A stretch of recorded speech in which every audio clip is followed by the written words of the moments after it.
Donc, dans l'Évangile, dans les textes d'aujourd'hui, on a deux veuves, autant dans la première lecture que dans celui de l'Évangile. Deux veuves qui n'ont pas beaucoup de moyens. D'ailleurs, dans l'Ancien Testament, la veuve était souvent proche de la misère, donc dans une situation très précaire. Et on voit que dans le texte d'aujourd'hui, elle s'avance au temple, puis elle veut contribuer elle aussi pour le temple, parce que le temple, c'est d'abord la rencontre avec le Seigneur. Au temple aussi, on faisait des sacrifices, on offrait des sacrifices pour obtenir des bienfaits du Seigneur. Aussi épancher notre cœur quand la vie, des fois, pèse un peu trop lourd sur nos épaules puis sur notre cœur. Et elle aussi, malgré son peu de moyens, elle a voulu y contribuer en mettant ces deux petites pièces. Mais on dit que Jésus était assis.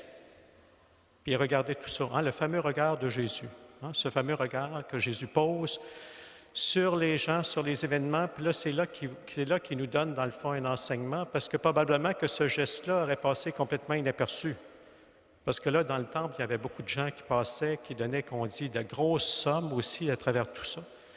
Et cette femme-là qui arrive tout simplement avec ses deux pièces d'argent, puis même si on verra ça, nous autres, peut-être qu'on se dirait, dans le fond, c'est pas grand-chose, c'est même presque insignifiant. Et c'est là que le Seigneur va lui donner toute son importance parce qu'il dit qu'elle a donné plus que tous les autres. Parce qu'elle, les autres ont donné de leur superflu, mais elle a donné de tout ce qu'elle avait pour vivre. Donc, elle a tout donné, elle a tout donné. Et voyez-vous, donc, ça veut dire que pour le Seigneur, les petits gestes, chaque geste a de l'importance. Et c'est pour ça qu'il ne faut pas oublier ça, que des fois, oui, on voudrait pour le Seigneur ou même pour nos familles ou se dévouer pour les autres, puis faire des grandes actions. Si on en est capable, allons-y, mais aussi, il ne faut pas oublier toutes ces petites choses qui sont aussi importantes, c'est-à-dire qui ont de la valeur auprès de Dieu et que Dieu, dans sa miséricorde, va lui faire porter ses fruits. Toutes les petites choses, ça veut dire c'est le petit mot d'encouragement, la poignée de main, le sourire, toutes ces petites choses, dans le fond, qu'on dit banales, dans le fond de la vie quotidienne, mais qui peut mettre un baume aussi sur la vie de quelqu'un. Et c'est ça que le Seigneur veut peut-être nous dire à travers l'Évangile d'aujourd'hui, et aussi à travers son don, parce qu'elle avait tout donné, puis si on va un petit peu plus loin, puis si on gratte un peu plus loin à travers le texte, c'est que Dieu lui-même, Jésus lui-même, il se donne à nous aujourd'hui, à travers l'Eucharistie qu'on partage aujourd'hui. Non seulement Dieu donne tout, mais Dieu se donne à nous totalement. Et il nous invite à lui donner tout. Ce n'est pas n'importe qui qu'on est invité à faire cet acte de foi, parce que dans le fond, c'est un acte de foi qu'elle a fait aussi. C'est ça qu'on voit à travers le texte de l'Évangile. C'est un acte de foi qu'elle a fait. Elle avait tout ce qu'elle avait pour vivre, elle l'a donné. Mais elle avait lu, elle aussi, parce que dans la parole de Dieu, on sait que Dieu parle souvent des veuves, puis les veuves et ceux qui sont seuls dans la vie. Et c'est pour ça, c'est les pauvres. Et les pauvres, le Seigneur dit qu'il en prend soin. Puis peut-être que dans nos vies, nous autres aussi, on est appelés à faire cet acte de foi-là, qu'à un moment donné, on ne peut pas tout régler par nos propres moyens. Qu'on a besoin de la grâce d'en haut, qu'on a besoin du Seigneur. Puis qu'on a besoin de voir aussi cette action du Seigneur dans notre vie. Moi, à un moment donné, dans mon cheminement, j'ai vécu dans une petite fraternité qu'on appelle fraternité laïque, dans le fond. Et le fondateur, celui qui avait fondé ça, c'était à l'île d'Orléans. Et le fondateur, à un moment donné, il y avait des comptes à payer. Comme toutes les œuvres, les comptes à payer, on met ça dans les mains de Saint Joseph. Saint Joseph, c'est le saint patron, c'est lui qui s'est occupé de veiller sur Marie puis sur Jésus. Et puis, par son métier de charpentier, donc veiller sur tous les plans. Et donc, à un moment donné, il était à la chapelle. Puis lui, c'est un homme qui parle direct à Saint-Joseph. Il dit, tu ne pas ton affaire. En voulant dire, c'est ton œuvre, il faut que tu t'en occupes, j'ai des comptes à payer. Et ça ne se paye pas avec des médailles de Saint-Joseph. Et puis là, il est en train de prier, puis tout d'un coup, il entend une voiture qui monte. Fait qu'il regarde par la fenêtre, puis là, il reconnaît que c'est un de ses amis, fait qu'il descend en bas. Et cet ami-là lui dit tout simplement, il dit, j'étais à mon bureau, il dit, à tous les ans, je donne un don substantiel à une œuvre, puis ton nom m'est venu dans le crâne. Puis là, il donne un chèque, 5 000. Ça a couvert exactement tout ce qu'il avait besoin de payer. Mais le bon Dieu, c'est ça. C'est pas un guichet automatique, puis c'est pas gagné à la loterie non plus. Mais il nous donne ce qu'il faut quand on a le besoin, puis bien souvent, c'est à minuit moins 5. Hein? Ça veut dire que c'est le temps. C'est le temps qu'il se passe quelque chose parce qu'on arrive à notre limite humaine. Mais le bon Dieu a dit dans son évangile, dans un autre passage, il dit, là je le dis dans mes mots, occupez-vous de moi, puis moi je vais vous donner le restant. Ça veut dire, occupe-toi du royaume, puis moi je vais m'occuper, parce que le Seigneur sait qu'on a besoin d'un toit, qu'on a besoin de nourriture, qu'on a besoin d'être habillé, qu'on a besoin de vêtements. Il connaît tout ça, il sait qu'on a besoin de tout ça. Mais il dit aussi qu'il est capable de s'en occuper. Mais là, je donne l'exemple de ça sur le plan financier, mais dans le fond, c'est sur bien d'autres plans aussi. Ça peut être sur le plan de la santé, ça peut être sur le plan aussi des études, ça peut être sur le plan de l'amour, du plan des amitiés. À un moment donné, des situations aussi qui ne sont pas faciles à dénouer. Hein, quand on a beau se tourner la tête de tous les côtés, puis on ne sait pas quelle solution ou comment la lumière va venir, ou comment on va sortir de ça. Des situations, même si on s'aime tous puis qu'on s'apprécie tous, il arrive de temps en temps qu'on ne s'entend pas toujours, qu'on n'est pas toujours sur la même longueur d'onde. Donc, comment dénouer ces situations-là? Je pense que le Seigneur nous invite à faire tout ce qu'humainement il est possible de faire, mais pour que le reste, il nous demande aussi de l'abandonner. C'est ça, c'est là aussi l'acte de foi à un moment donné. C'est de dire, lui faire assez confiance pour dire, bien moi, humainement, on a fait ce qu'on pouvait, mais là, maintenant, Seigneur, on te confie ça. Il y a des choses qu'on ne peut pas régler par nous-mêmes. Donc, c'est cet acte d'abandon vraiment entre ses mains, c'est vraiment se jeter dans ses bras.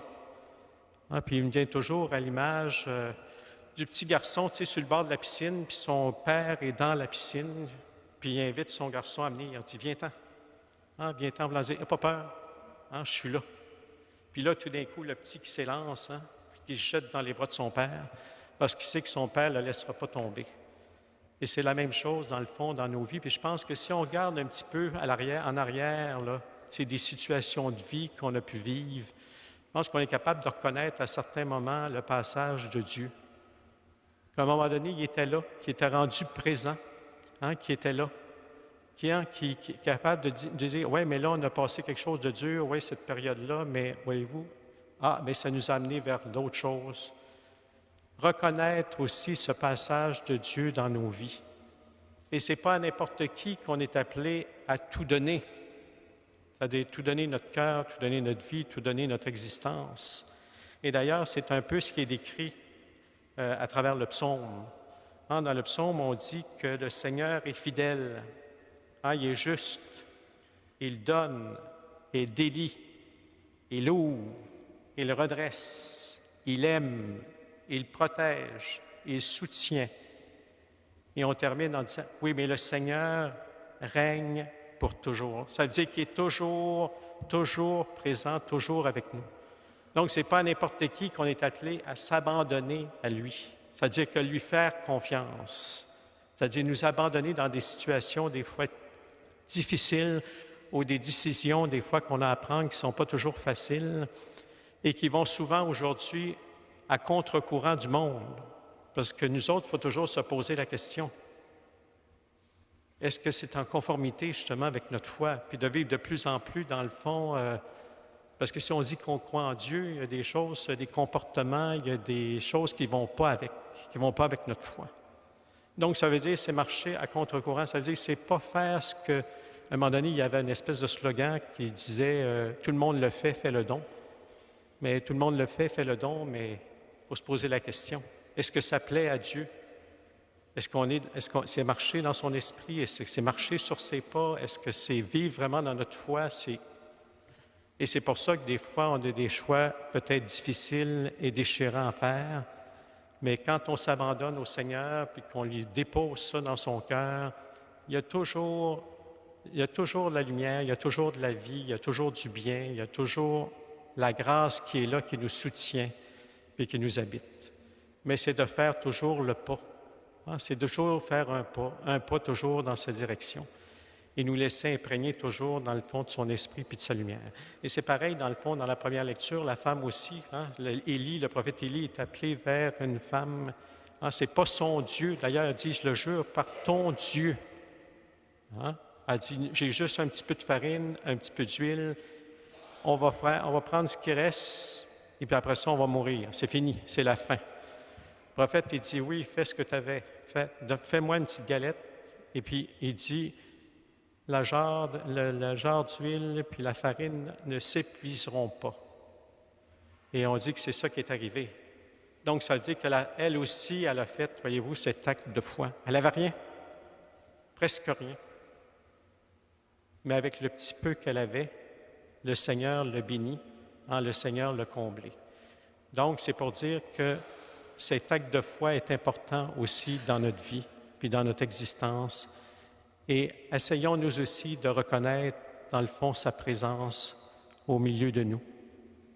Et confions nos vies. Je pense que lui, je veux dire, il a montré, hein, le Seigneur ne l'a pas montré juste par des paroles qu'il nous aimait. Hein, il a accepté de prendre cette humanité-là, de descendre au plus profond de cette humanité-là, mais pour lui redonner toute sa beauté et toute sa dignité. Fait que confions-nous à lui, confions nos existences, confions nos vies, confions nos défunts à son cœur qui est bon, hein, son cœur qui est généreux. Seigneur, oui, tu nous donnes encore aujourd'hui ta parole. Tu nous invites à avancer, à progresser sur ce chemin de vie et de lumière. Oui, tu connais nos cœurs, nos désirs. Seigneur, aujourd'hui, viens nous combler de ta présence. Viens, Seigneur Jésus, nous aider à reconnaître que tu es là présent, que tu viens toujours à notre secours. Amen.